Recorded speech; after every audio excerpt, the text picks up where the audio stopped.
Evening to all kabayan. Welcome to Al Sanduk Al Tahabi. Meron silang new project. Dati is totally damaged. Papakita ko sa inyo.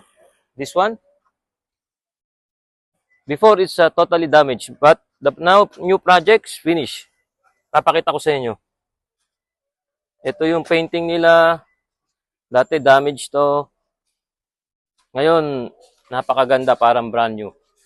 You see the difference before and after. It's like a brand new. The engine is pinalitan din nila. Napakaganda. Parang bago siya.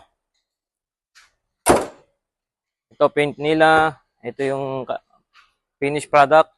Napakaganda ng painting. Ito, pakita ko sa inyo yung gilid. Yan, napakaganda, kabayan. Dito na kayo. Murang-mura.